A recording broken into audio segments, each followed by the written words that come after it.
that's why I don't like the questions. It starts with this answer where you're down a rabbit hole of chasing tonnage. And that's how we got into this problem in the first place. There's too much food. There's overproduction, which causes environmental effects, which causes detriment to farmers, extreme detriment to farmers.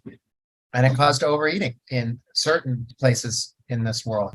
And ultimately creates inequities that are totally avoidable. So you go to relationships. I'm looking for a food production, a world where food is produced regionally. And that means people are eating very distinctively.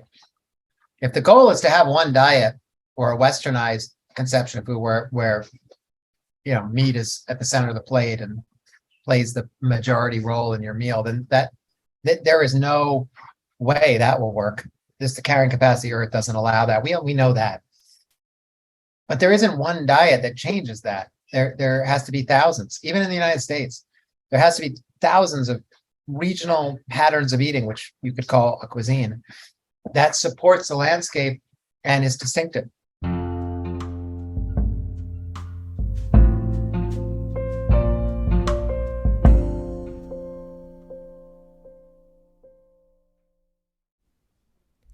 Hey everybody, this is a big one. Today's episode of the You Can't Eat Money podcast is with Chef Dan Barber. You've probably seen his episode of Chef's Table on Netflix featuring his two amazing restaurants, Blue Hill in New York City, which has a Michelin Star, and Blue Hill at Stone Barns, which has 2 Michelin Stars and a Michelin Green Star, as well as his family farm Blue Hill. You might have also seen his multiple TED Talks or Talk at the Mad Symposium about wheat, and hopefully you've read his New York Times bestselling book, The Third Plate, Field Notes on the Future of Food. It was one of the primary sources of inspiration for creating this podcast. In addition to a handful of James Beard Awards, Dan was named one of Time magazine's most influential people in the world in 2009. In this episode, we cover a lot of ground. From the seed company, Row 7, that Dan started to breed vegetables and grains for flavor, to how we need to reshape the American food system toward regionality and diversity to ensure a future of food that is more delicious than ever without undermining the health of the many ecosystems we and our food exist in. But this episode is far from doom and gloom. Dan paints a picture of food that is exciting and as indulgent as ever, a future that is based on an ecological model of food that considers the many relationships in our food web, eater and farmer, farmer and chef, eater and animal, and all of us in the soil of planet Earth. Thank you to Dan for taking the time to chat, and to his team Anya and Alexandra for arranging. Without further delay, here's the latest episode of the You Can't Eat Money podcast with Chef Dan Barber.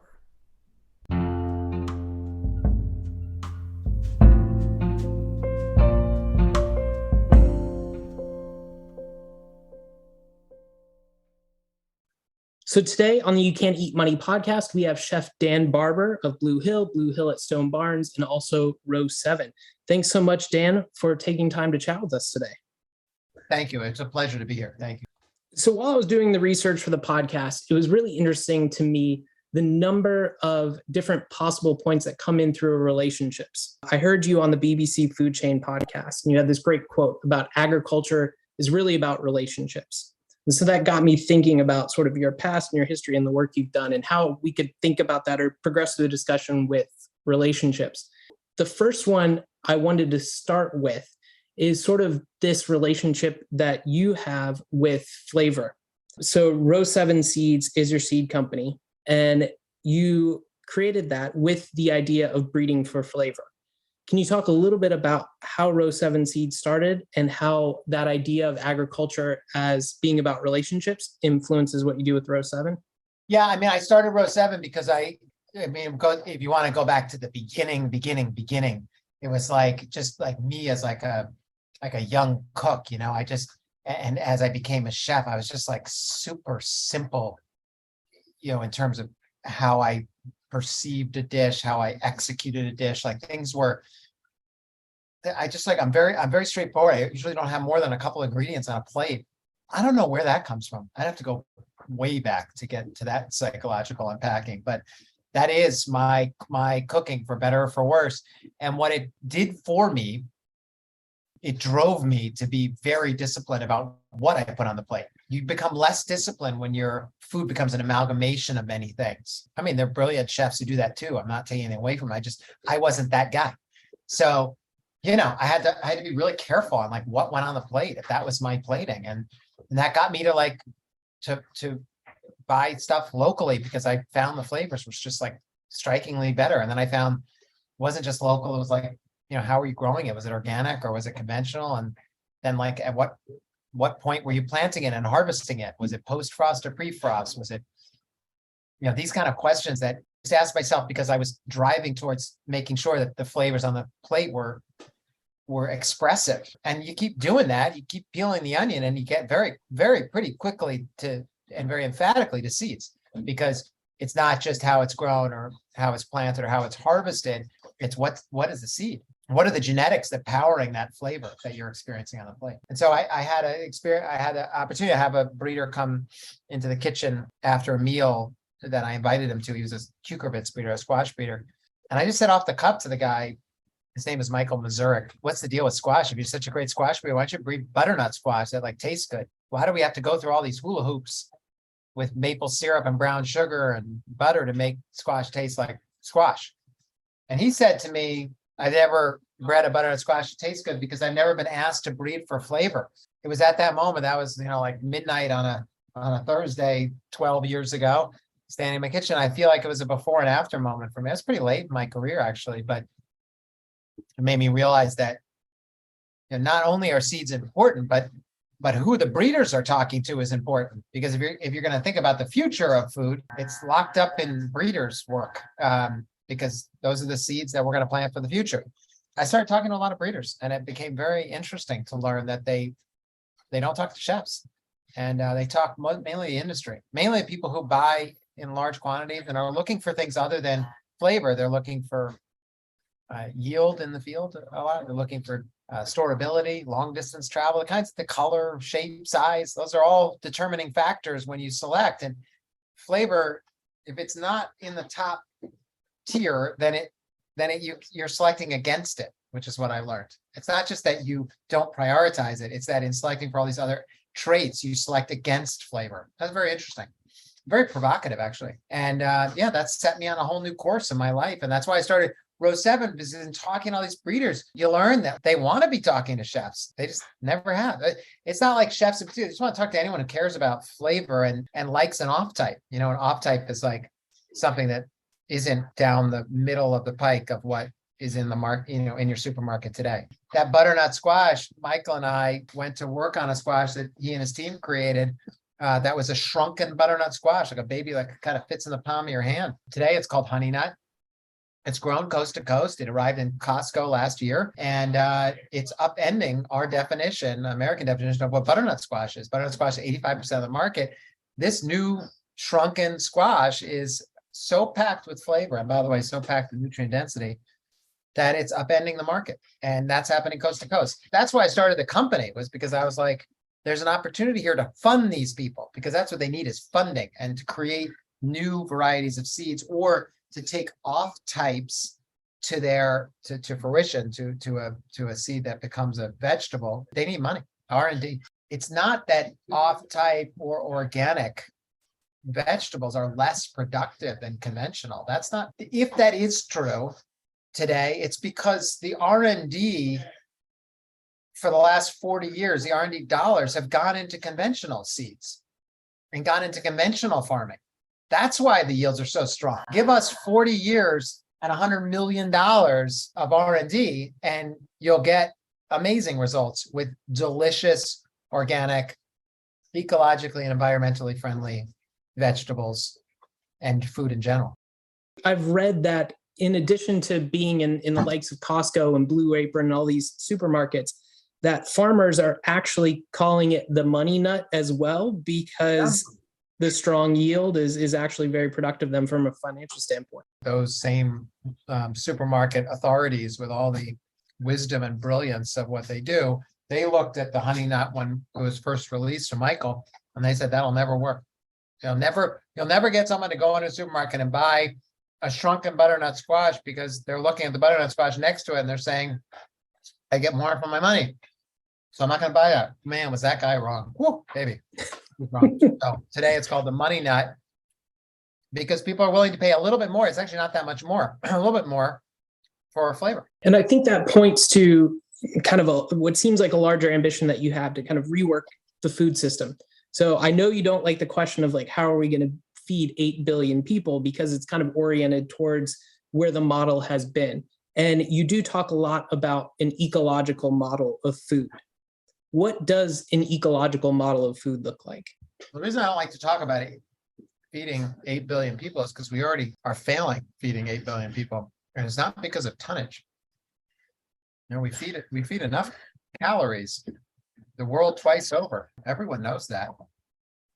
We can't feed 8 billion people. We can't feed 7 billion people now because of politics and inefficiencies and inequalities, not because of tonnage. We produce enough food. That's why I don't like the questions. It starts with this answer where you're down a rabbit hole of chasing tonnage. And that's how we got into this problem in the first place. There's too much food. There's overproduction, which causes environmental effects, which causes detriment to farmers, extreme detriment to farmers, and it caused overeating in certain places in this world. And ultimately creates inequities that are totally avoidable. So you go to relationships. I'm looking for a food production, a world where food is produced regionally, and that means people are eating very distinctively. If the goal is to have one diet or a westernized conception of food where meat is at the center of the plate and plays the majority role in your meal, then that there is no way that will work. The carrying capacity of Earth doesn't allow that. We know that. But there isn't one diet that changes that. There has to be thousands, even in the United States. There has to be thousands of regional patterns of eating, which you could call a cuisine, that supports the landscape and is distinctive. And what's interesting about that model is it is based on relationships. And in a very natural way, it's happening in the restaurant food culture. If you went to restaurants 20 years ago, high-end restaurants anyway, in New York or Dallas or Los Angeles, you'd be pretty much looking at the same kind of food. There was a standard. If you went back in the 1960s, you were literally looking at exact dishes that were replicas of each other around the country. Today, that notion is actually anachronistic. I mean, if you walk into a restaurant, it feels that way.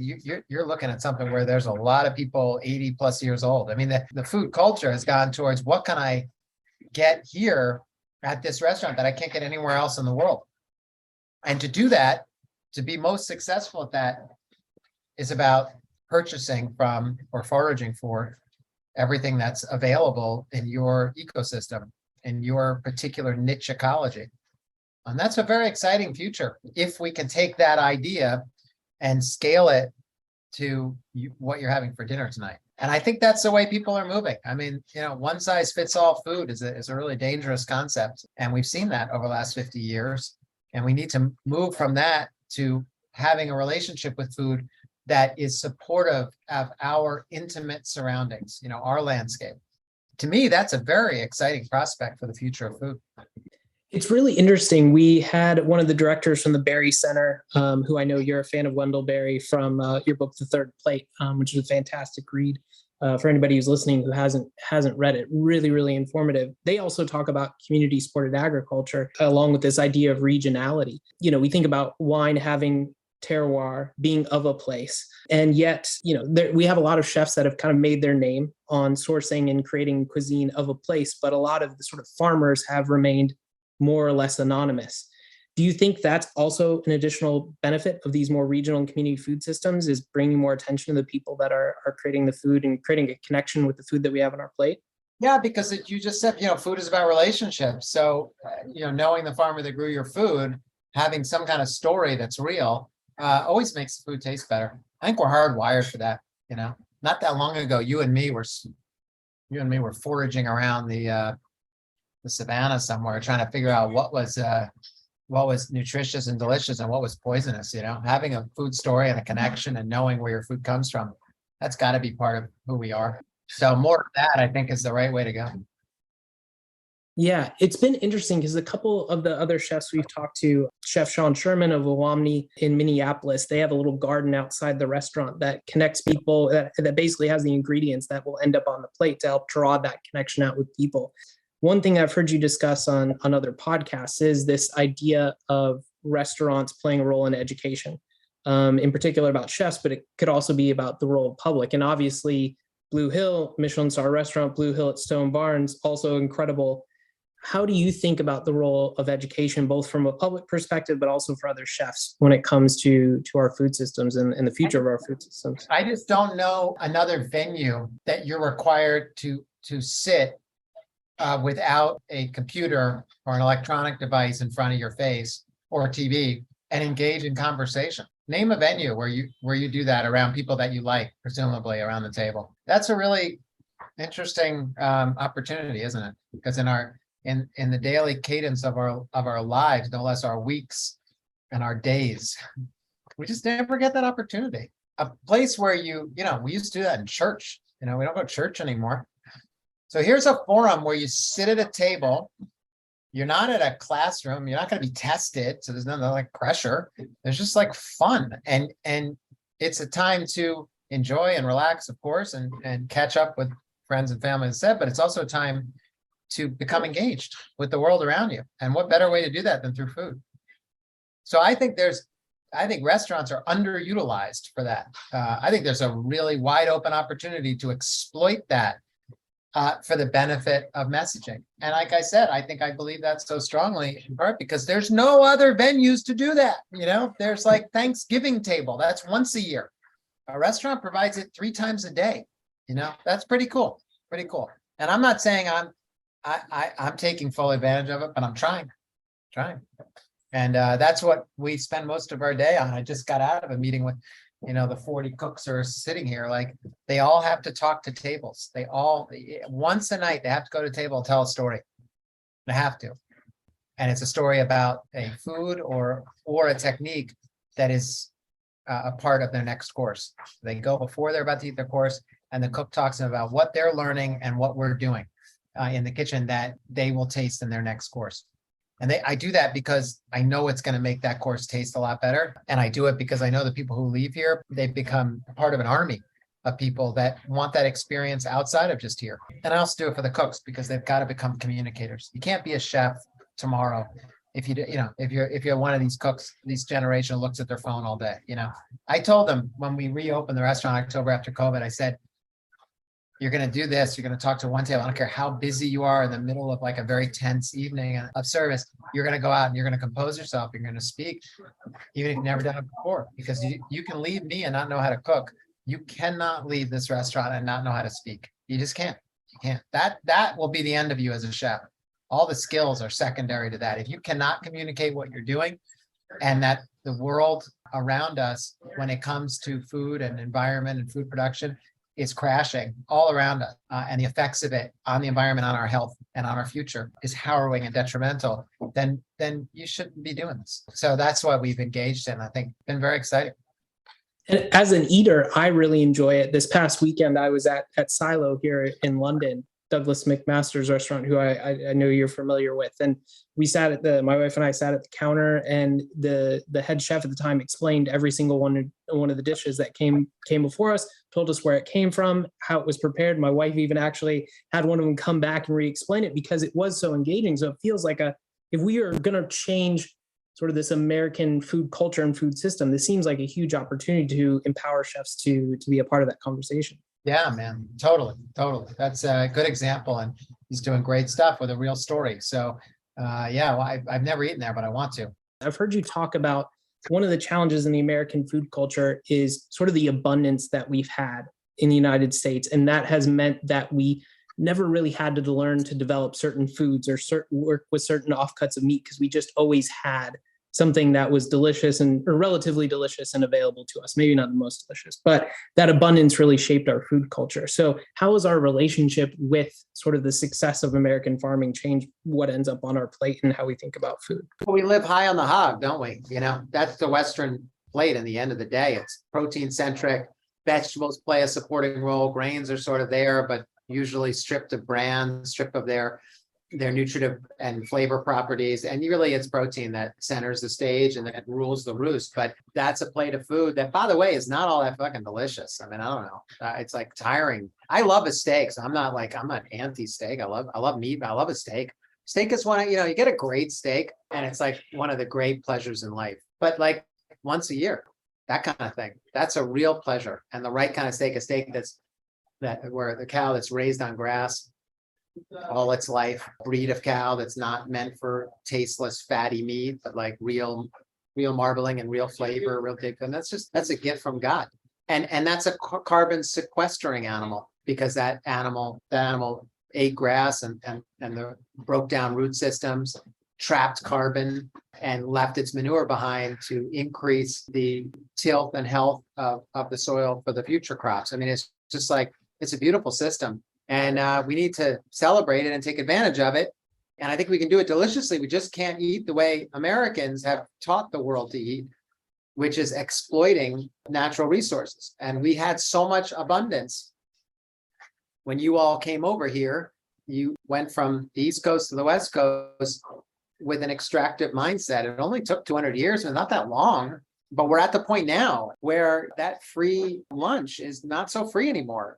If you're looking at it from a perspective of water, or you're looking at a perspective of soil health, or you're looking at a perspective of biodiversity and all the things that conspire to make agriculture work, that doesn't work anymore, So there's a new paradigm at play here. And I go back to that thing of like, gotta have a relationship with it. And if we really think about this, it's a very exciting possibility for us to eat extremely different diets that are incredibly unique, that respond to our particular landscape. So there may be certain parts of the US, in fact, there are, like the Southwest, let's say, where if you eat meat more than once a week, that makes a lot of sense. Steak more than once a year makes a lot of sense, because that's what the terrain allows you to grow and grow well. But that's not true in Southern California, and I don't think it's true where I'm sitting. So all those things, we've lost the language of figuring out, what is the recipe for the environment that you live in?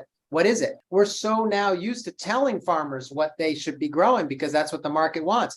Go back to the guy at the supermarket who told our breeder friend that the squash needed to be big, bulky, and be filled with 80% water because that's what people want. Well, fuck, it's not what they want. It's what we keep being told that agriculture can deliver to us. And that's what we've been trained for. And what we need really are chefs, and I believe breeders and farmers, to show what is possible. And when that happens, you get things like the money nut.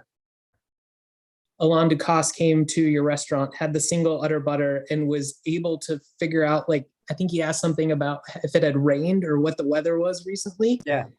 With a very industrialized food system, does that even exist anymore? Right, exactly. Yeah, you've lost what is on Ducasse's tongue is disappearing, and that's what I'm training my cooks for. Is that not that I have Ducasse's Jedi-like powers, but I have something that I've been training myself with, which is we just actually got through talking about this morning. We get our milk from Blue Hill Farm. It's a family farm. We raise it on grass. And we like to taste the milk each week because the milk, to call it milk is to associate to a carton of milk. But what I want my cooks to know is that the thing is alive. It's constantly moving. The targets, whatever the cows are eating, these grasses are so different in the spring compared to the summer, compared to the fall, compared to, dead of winter now, that telling the difference between them is like really easy. It knocks you on the head. That's the language that I'm talking about. We need to understand and know and celebrate. And we don't do that. We dumb everything down. We live sorrier lives because of it, but that's a personal choice. What's not a personal choice is to wreck the environment where food is grown, because that's affecting the world.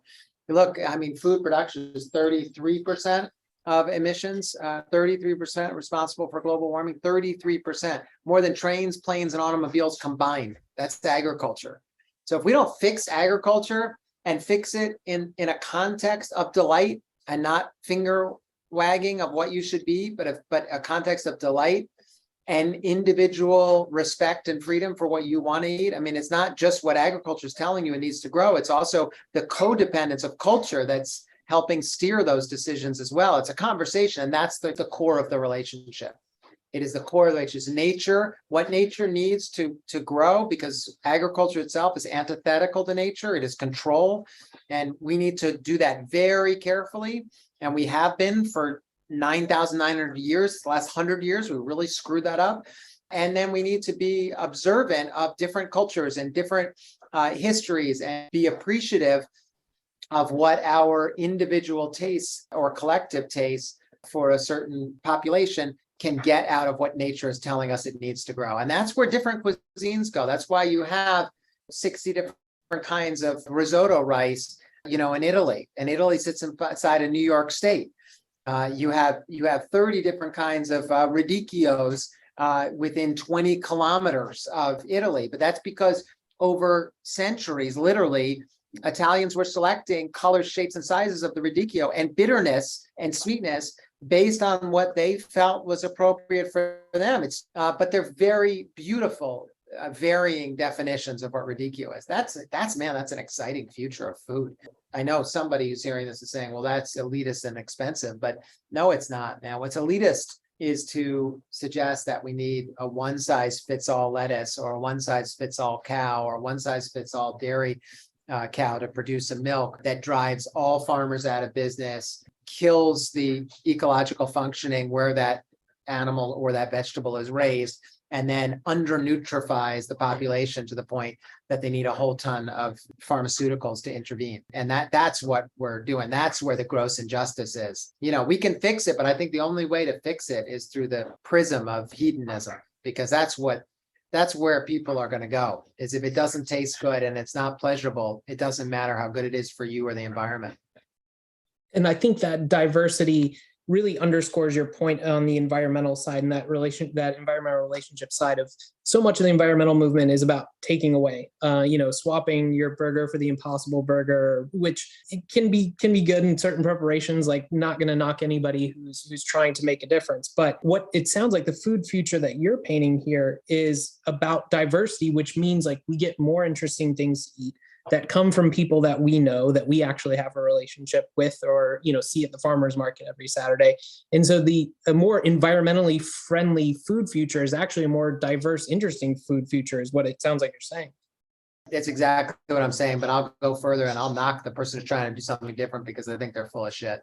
I mean, those guys who are making the fake meat they're taking literally billions of dollars of investment and putting it towards processed food. That's what it is. Ultimately, it's just going to make people want burgers more. That stuff tastes disgusting, and it's grown all in the wrong way. And the processing is leading to not only food that doesn't taste good, but food that's really demonstrably not good for you. That doesn't work. That's not going to work. And we're already seeing that model crash. Those companies who have soaked in all this investment dollars are very quickly realizing that it's not working, because that's not what the public wants, not long term. I remember when I was a kid, margarine was the thing. Margarine was like the future of food, and butter was bad for your heart, and anybody who ate butter was stupid. And look at it today. I mean, look at how bad margarine is for you. The professor at Columbia, Joan Gussow, said it great. She said, I never switched to margarine because I trusted cows more than scientists. It's like, yeah, right. So I never switched the Impossible Burger because I trust a cow that's raised on grass in the right way is a carbon sequestration miracle with the most incredible nutrient density pound for pound of any animal and any vegetable, any grain combined. So that's what we need to do, is not kill the cow. It's not the cow, it's the how. It's how do we treat the cow, and how can we use this ruminant miracle to sequester carbon and give us protein, vitamins, minerals, and pleasure all in one steak. And I think that has a lot to do with that sort of community food system piece. If you're raising the animal in a suitable fashion, in a local and regional fashion, and not this sort of industrialized CAFO fashion, then you're sort of bringing it down to a level where people have a greater connection with their food, and they're better able to understand the processes that go into developing it. They're able to better appreciate, but also know the people and trust the people that are actually developing the food that they have. Yeah. For sure, man. No, that's well said. I think in your episode of Chef's Table, your sort of partner in crime at Stone Barns, Jack Algier, think called you an investigative reporter. What drives you to try to understand our food systems and agriculture and start a seed company? Not every chef does this. What about you that is making you do this, that you have such a desire to learn? I would give you some glossed over answer if I had it, but all I know is what I'm driven by, which is like this fear that I serve a plate of food, I'll be outed for simplicity. There's a sense in the world of, I'm going the mindset of a line cook, which is what's driven all this curiosity. Really, line cook mentality is like to not be embarrassed. And my food is very straightforward looking. And again, the technique is extraordinarily complex, but I just don't like a lot of mess on the plate. And I don't like, we don't do tweezers here, in the restaurant. And because of that, I'm like, like I said, back to the beginning of our conversation, I'm really driven to find out what is the recipe for flavor in a particular vegetable or grain or meat or anything. And that's driven me on this like quest to like get to the root of things. And I mean, I'm kind of curious in general, but I'm not that curious. I'm just like, I've been on these journeys because I'm so scared. Used to be so scared and insecure about what my food was perceived as. And I wanted to make sure that what I was putting on the plate really delivered. And that was a great, look, it was a great motivating thing. When you're stripped naked, you'd have nowhere to hide, and you gotta be true. And that was my calling. So I don't know where that comes from, but that enabled me or pushed me to investigate a lot more than I think I otherwise would have. So to wrap up, thinking a little bit more about the future, what ingredient plate of food you might have had recently? Like what has gotten you really excited about the future of food?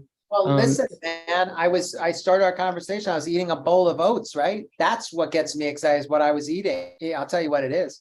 It's this variety of oat that is unnamed. It's a new variety. It's from a breeder that I've gotten to know over the last many years. And he's taught me that since the 1970s, the American Heart Association has put this stamp on oats that's heart healthy, but they don't put a stamp on the oats unless the oats are less than 6% fat. What he has allowed me to see is that pre-1970s, much of the oats that our grandparents ate were much higher in fat, like 12% fat and 13% fat. The American Heart Association in the 70s and 80s are like, well, a fat is a fat and you can't be called heart healthy with fat saturation. So fat was out. So all the breeders bred against fat, except this breeder kept going some lines that were heavy on the fat because he just knew where the flavor was. And he didn't want to stop eating those. And it turns out that we've learned very recently that those fats are actually the cholesterol lowering fats. We know that they're filled with beta glucans, and we know that it is actually pound for pound, probably the healthiest oat, if not the healthiest grain you can eat. And I say healthiest grain from the perspective that ties together our conversation, because it's not just human health. We can't just look at our own mock-up of nutrition of what we're eating, because that's selfish. It has to be what's nutritious for soil and for the ecological functionings around you. And one of the great crops in a rotation, a complex agriculture rotation, is oats.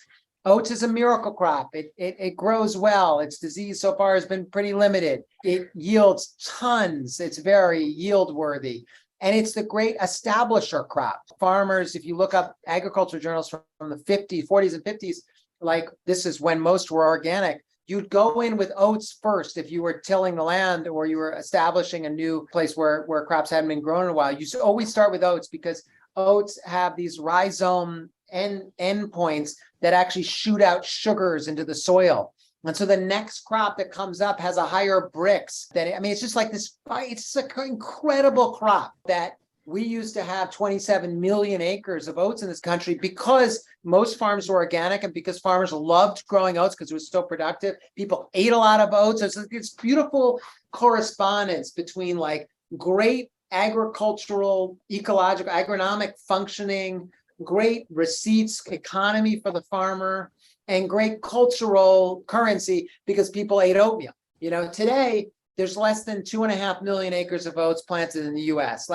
and all of it is under 6% fat, which is a circular something because nobody eats it. Actually, when you eat oats, what you do is you eat it with yogurt or cream, maple syrup, right? Or honey, brown sugar, right? Well, the oats I just ate this morning, grown organically, okay, but it's been bred with double the fat of what we're used to. So the idea that I would have added maple syrup to what I was eating when I started my conversation with you is ludicrous. I mean, it's just absurd. It's so sweet, it's crazy. I added a touch of yogurt. I don't think you even need that because they're so fatty, these oats, that I just like yogurt in the morning. I like kefir actually. I love the flavor, the tang of it. But yeah, so I mixed that and just a touch. And I added a little bit of nut butter, just this very simple, just pureed nuts, and boom, it's in there. So as I'm talking to you, listening to your very smart, informed questions, I'm thinking, okay, I'm eating an oat that gives incredible nutrition that I want to get out into the world and democratize nutrition. I don't want to own it here. This stuff is too fucking explosive. No way. I want everyone to eat this for breakfast. I want to get out there, not because of roast out of my secret. I just want everyone to get it. Oats are cheap because remember, they grow great yield in an acre, and oats are the greatest democratizing crop there is. It's oats. So you can feed what I just had, you can feed to everybody at incredibly cheap prices. And you can give them not only the amazing fat and nutrient dense profile that I explained, you can give them an ecological impact potential for farmers and a commerce impact for farmers that was not that long ago nothing next to anything else. And you give them this boost of flavor and delight. So to answer your question, yeah, that's the dish I want to just keep. That's what I want every meal to be. You sit down to eat and you're not doing less bad on the environment. You're not doing less bad for your nutrition because yesterday you ate, Burger King. No, you're actually working to sequester carbon, increase biodiversity, and increase the health and health of everything around you in an ecological spectrum. That is not only amazingly delicious prospect, it's very possible. It's very possible. And we need to stop thinking about an agriculture that is reductive and extractive, but actually an agriculture that's more complex and more delicious. And I think we can do that with every meal. So if you sit down, if you do your research wherever you live, and you think about the crops that are most beneficial to farmers in your area, that's what I would start with your meals, because then you're starting to build on something that does not take away from the environmental resiliency of the place that you live, but actually is additive. And to me, that's the most delicious way to eat, the single most delicious way to eat. So I think that's the future of eating, and that's how I like to think about every meal. And that's not to say you can't sit there and enjoy a steak. No, that's not. Just make sure you're not doing it twice a day, 7 days a week, and make sure that when you do it, you're doing it with a grass-fed animal, because that is going to, as I said, net out to a positive for you and for your community and for your kids. And so again, more deliciousness. So that's where I'm going.